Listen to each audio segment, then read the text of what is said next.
रास्ता अड़बड़ दुरिहा,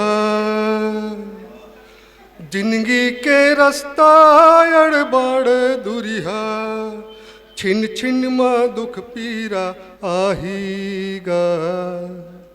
जैसे नदिया मा पूरा घटथे औ बढ़थे, नदिया मा पूरा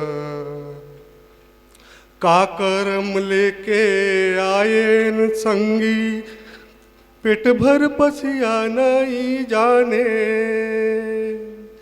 का पाप ला हम कमायन संगी, जिंदगी माँ सुख नहीं जाने।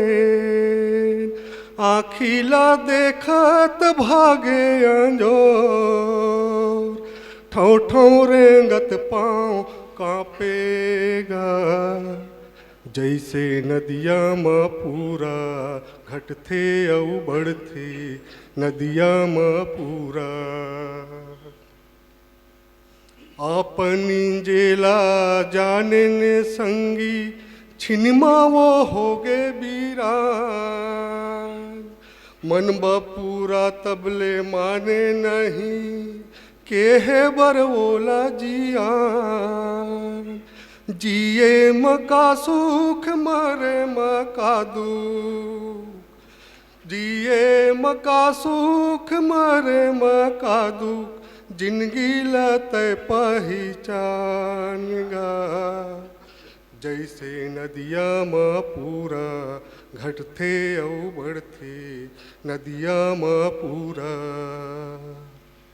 खटिया माँ सूते खुरचत रैथन, ठोमा भर पानी नहीं मिले।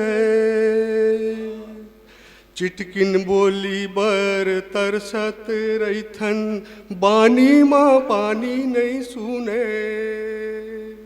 फोकटैया माया मगझनगा भुलाओ, फोकटैया माया बझनगा भुलाओ, आखिर में तन मिट जाहीगा।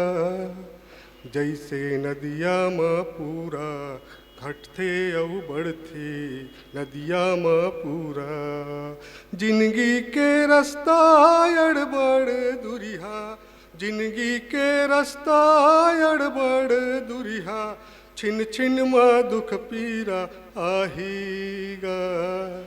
जैसे नदिया मा पूरा